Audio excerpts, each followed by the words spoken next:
Not so long ago, my life was running from the police, fearing the police, and avoiding the police. Not because of anything that the police had done to me personally, but due to the animosity I had allowed to grow inside of me, making me believe that they were my enemy. But today, praise God, I am filled with hope. A proud American citizen who has been given a second chance. My transformation began in a prison cell where I found myself a 3-time convicted felon facing yet another sentence.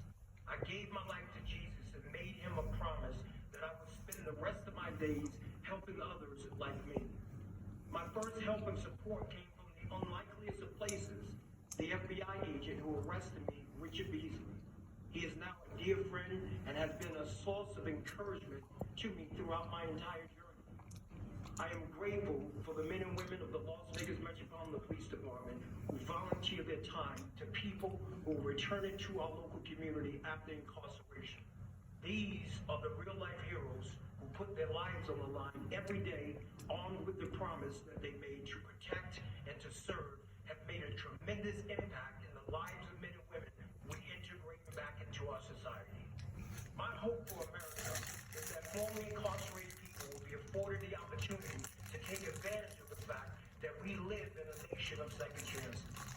My hope for America is that law enforcement and people in the communities across our country can come together and realize that as Americans we have more in common than we have differences.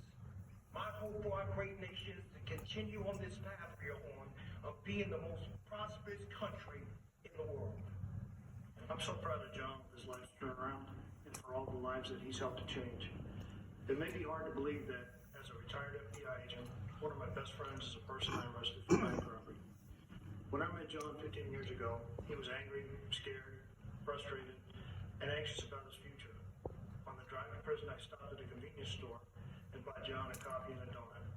After he was sentenced, John sent me a necktie and a note thanking me for treating him like a gentleman. 5 years later, when he got out of prison, John called me and wanted to meet for lunch. He was a different man. He talked about starting a re-entry program for men and women coming out of prison. Over time, John earned the trust and respect of the law enforcement community, many of whom volunteered in John's Hope for Prisoners program. I'm grateful for President Trump's commitment to criminal justice reform. On February 20th of this year, he was the guest speaker at the Hope for Prisoners graduation. He stayed much longer than scheduled to hand out diplomas to the 29 men and women who graduated that day. What a sight. The most important man in the free world shaking hands and pledging his administration's support to ex-offenders. Their families were there, the community was there. What a great second chance.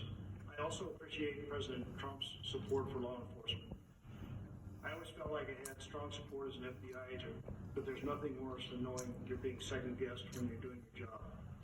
In certain parts of our country right now, law enforcement doesn't feel like they have the support from their local leaders. They're being painted with a broad brush, unfairly, with calls for defunding.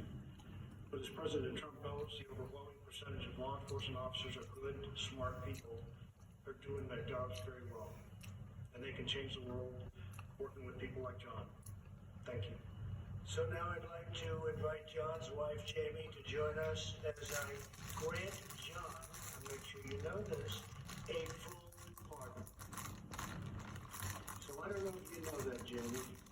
Come on over here. It's just an honor. And you have done incredible work. Thank you, sir.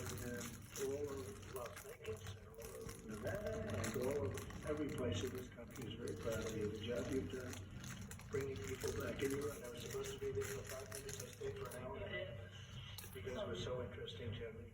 Congratulations to both. Thank you, sir. Richard, thank you very much for the job you do. Thank you. It's fantastic. Thank you.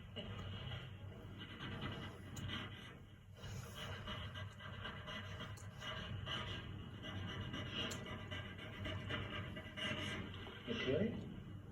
I think I'll give it to Jamie. What do you think?